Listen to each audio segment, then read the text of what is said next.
As a travel writer, Bruce Chatwin was fascinated by songlines. He wrote about how Aboriginal people in Australia navigated the landscape by singing about it. This video is about songlines and storylines, and how this region's only farm shop is creating its own story with Momidi sunflower oil.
An important concept in Aboriginal culture is that the land and the people are one.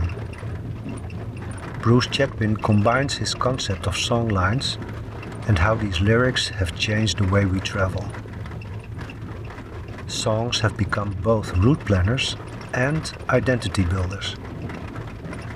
How do I find my way around? How do you connect to your surroundings? How do you connect to landmarks along the way? And how do you share experiences with others and with the next generation? Aboriginal songlines are the storylines of contemporary tourism and are used to create a so-called tourist experience. But for me, it is particularly important to deviate from these lines. To enter a new part of the landscape is to enter another world, but it is also a journey to find myself and, if necessary or possible, to get lost.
Driving along the Maginot Line this afternoon, I came across this field of large blue marshmallows.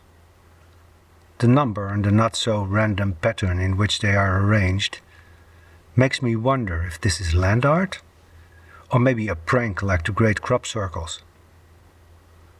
It also makes me think of the Holocaust Museum in Berlin, although that is more claustrophobic in the form of concrete blocks. And then I come to my senses after touching one. The packaging industry has found a new market by wrapping hay bales in not-so-biodegradable plastic. Followers on Instagram told me it's slightly fermented hay. The plastic creates anaerobic conditions to maximize nutrient availability. But now that I know that, it really does look like crap.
Eager to connect with the locals, tomorrow I will talk to the first and only farm shop in the region.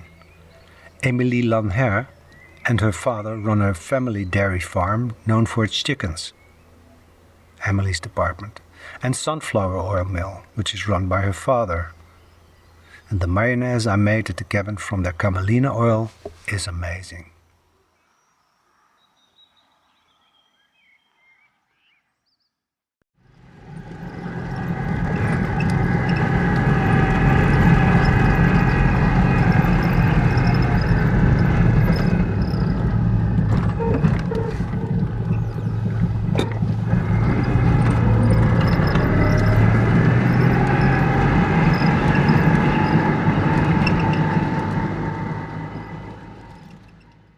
Alors pourquoi les poulets? Parce que les vaches c'est beaucoup plus gros et puis il faut avoir beaucoup d'expérience. Oui, oui. Donc avec papa les vaches il n'y a pas de problème, mais toute seule c'est un peu plus difficile. Oui.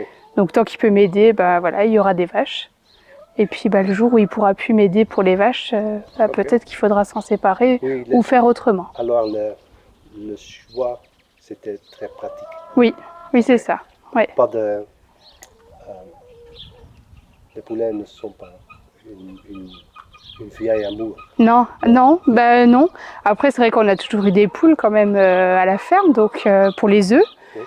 Après on produisait un peu de coques. Ça, à ce moment-là on appelait ça des coques. Oui. C'est des poules qu'on gardait longtemps et puis qu'on abattait. Et non, après c'était pas spécialement un amour des poules ou des plumes, mais Oui. voilà, après c'est gai. Ok. C'est gai de pouvoir produire et puis pouvoir vendre après Oui. au magasin et d'avoir le retour des clients aussi. J'ai repris la ferme de mes grands-parents et arrière-grands-parents. Ils avaient commencé la ferme en 1800 et après c'est mes grands-parents qui ont repris à leur tour, puis mes parents. Et maintenant je suis avec maman sur la ferme. Donc j'ai fait un élevage de volailles pour diversifier un petit peu la ferme. Donc là c'est les pintades que vous pouvez voir et entendre aussi. Alors ici il y a les poules pondeuses. Donc c'est des poules qu'on garde pendant 1 an pour avoir les œufs. Donc en général celles-ci elles aiment bien rester dehors justement, profiter de la terre, d'aller gratter, retourner tout ce qui peut être retourné. Oui. Et puis nous offrir des bons œufs. Race de Donc là ici c'est des poules rouges. poule rouge. Oui. C'est une ancienne Donc c'est race. des poules pondeuses, des anciennes races, oui. Oui. Spéciales pondeuses. Spéciale pondeuse. Oui. Et ils sont spécifiques pour une région. Non, Non. c'est les poules françaises. Poules françaises. Voilà, Ah oui, les oui. poules françaises. Poules françaises. Dès qu'il y a du mouvement, elles font leur petit cri pour montrer qu'il y a quelqu'un. Oui, oui. Maintenant, ils sont très tranquilles. Oui, oui, oui, Ils produisent... Ah, ça y est.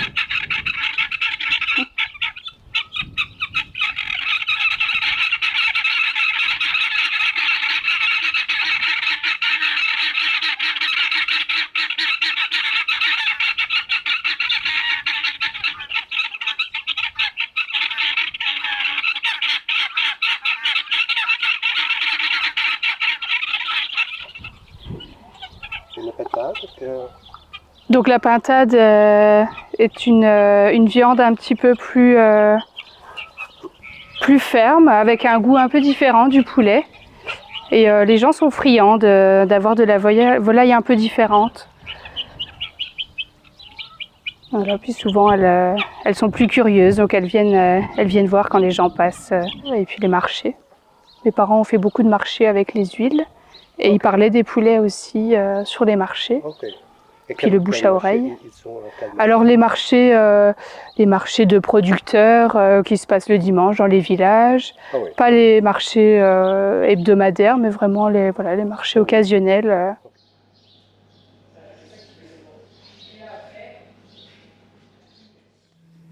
Vous êtes une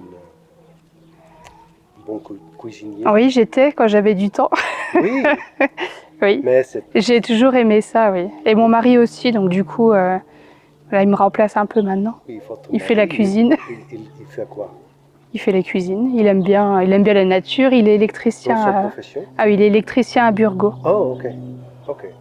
Mais il adore la nature. Il a toujours été habitué à être voilà, dans la nature. Son papa adore la nature aussi. Et voilà, il a toujours été friand de ça. Fourrager des champignons, fourrager d'ail de... L'ail des ours, les asperges, les champignons, les morilles.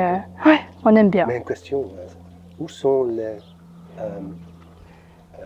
l'ail des ours? Ah, c'est secret.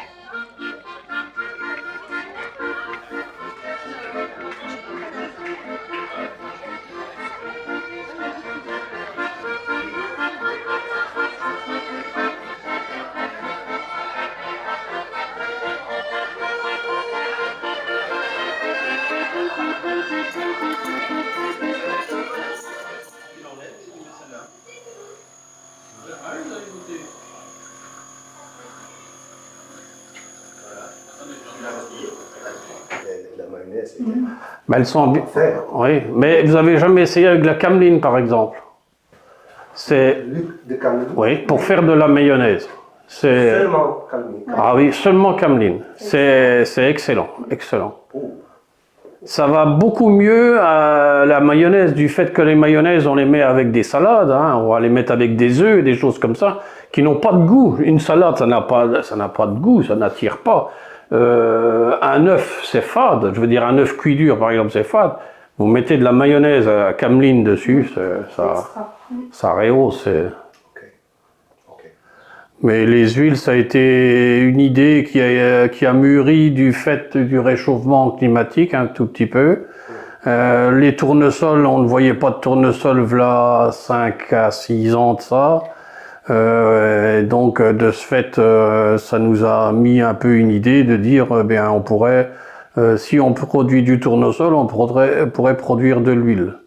Donc ça a démarré un peu comme ça, l'histoire, avec un ami qui n'est pas du tout du métier, mais qui est un passionné d'agriculture.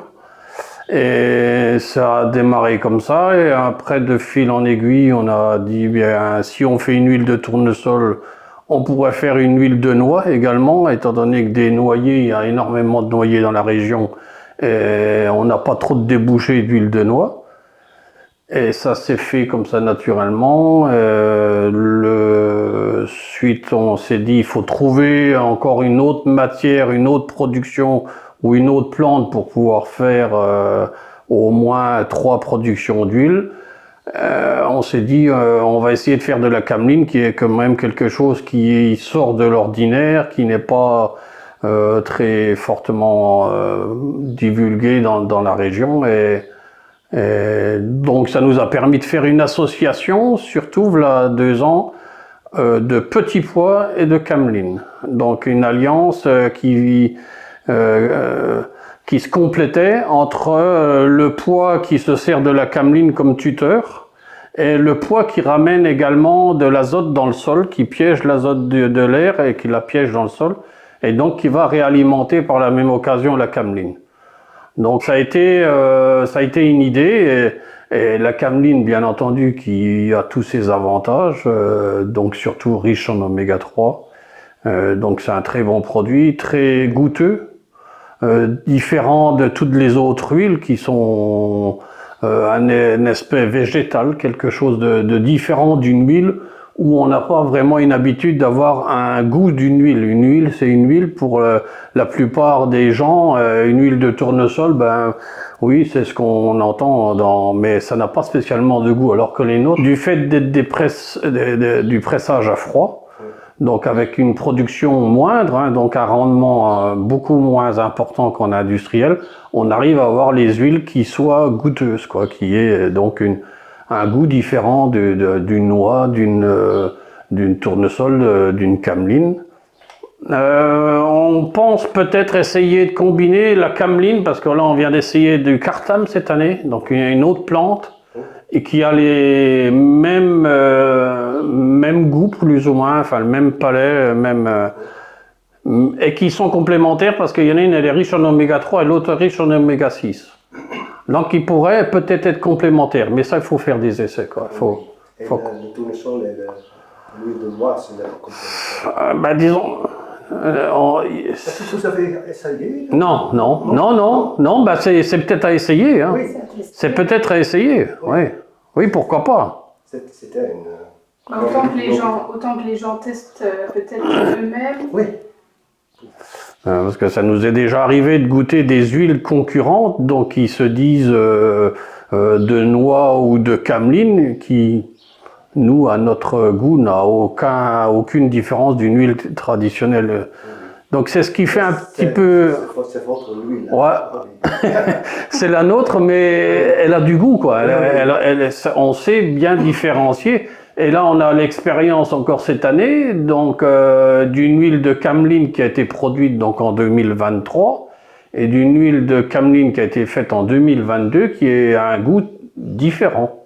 Donc du fait de l'année, du climat, de l'humidité, la sécheresse, enfin des tas d'aléas climatiques qui font que l'huile est différente d'une année sur l'autre. L'huile est différente d'une année sur l'autre. Oui. Il y a une profession de sommelier de l'huile. Oui. Il n'y a pas de profession, mais c'est... nous, on est agriculteurs à la base, donc on n'est pas producteurs, on est producteurs, donc on était producteurs de céréales, on est toujours producteurs de céréales, producteurs de viande, mais si vous voulez, on amenait nos produits à un système d'une coopérative ou à un négociant qui nous prend nos produits et puis qui après, lui, les transforme. Mais on n'a jamais été jusqu'au bout de la chaîne dans tout ce qu'on produisait sur l'exploitation. A priori, nos arrière-grands-parents, eux, l'ont fait parce qu'eux, ils faisaient bien leur beurre, ils faisaient leur viande, ils faisaient leur volaille, donc ils produisaient, mais ils le vendaient en partie et le consommaient également avec des échanges. Moi, je te donne du beurre et puis tu vas me donner un autre produit en échange, quoi. C'était du troc, quoi. C'était un système, mais ça restait local. Il n'y avait pas de grosse industrie comme il peut y avoir à l'heure actuelle, quoi. Et il y a combien d'ans que cette situation a été? Il y a 100 ans. 100 ans? Oui, autant de mes grands-parents, oui. Autant de mes grands-parents, je vous dis, ils avaient 3-4 vaches, ils traillaient ces vaches-là, ils faisaient leur beurre, ils achetaient ces produits de base, quoi. Les consommateurs, les clients, ils sont de la région? Oui, beaucoup. Beaucoup de la région? Oui.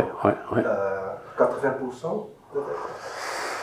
Oh, 100%, hein. Presque 100%. Ouais, on est à quoi, 30 km, 30 km autour, hein, 30, on est un petit peu sur Verdun parce que on a des amis, puis j'ai une sœur sur Verdun qui fait un peu d'intermédiaire.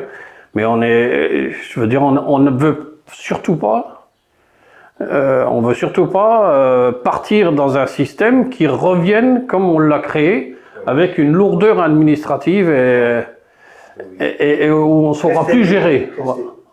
Assez petit. Voilà, moyenne, et vivre de cette production-là, sans dépendre d'un intermédiaire qui va faire le transport, qui va faire la facturation, qui va vous dire, tiens, si je t'en achète 50 bouteilles, tu me le fais à quel prix? Donc vous réduisez.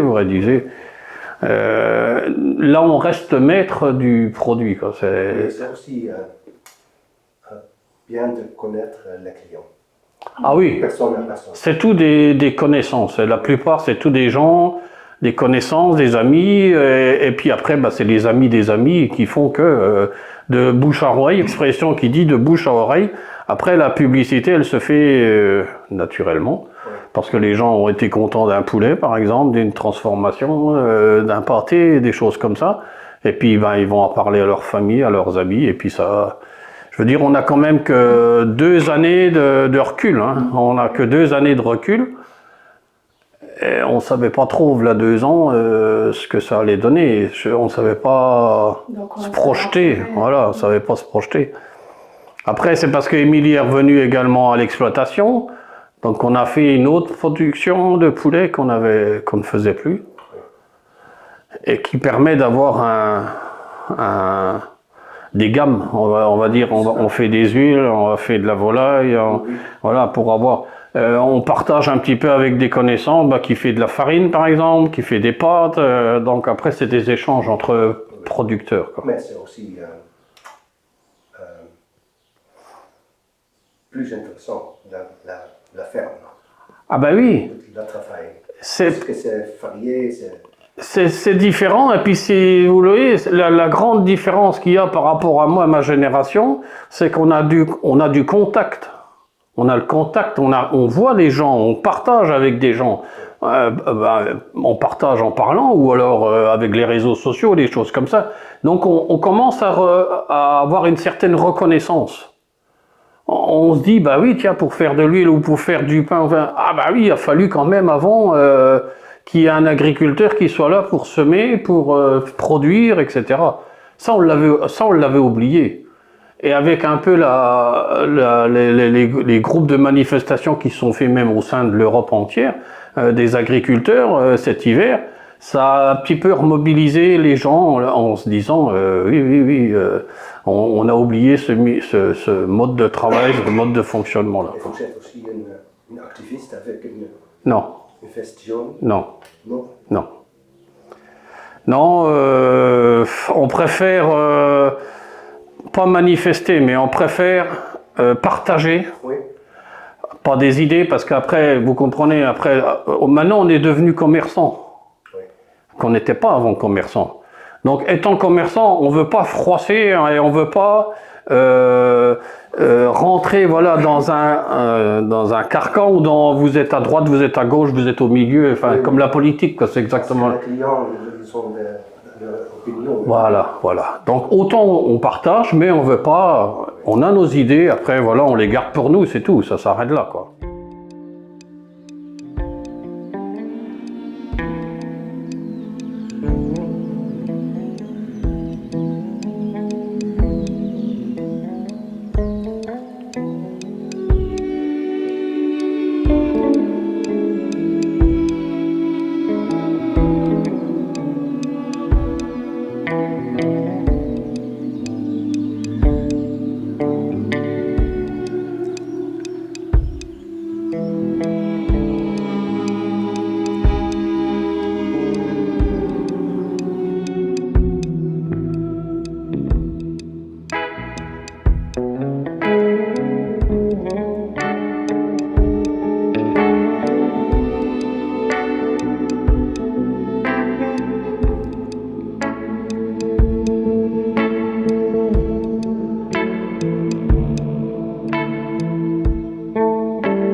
When we are not just traveling from A to B, we can choose to navigate the landscape aimlessly, like visiting an old friend.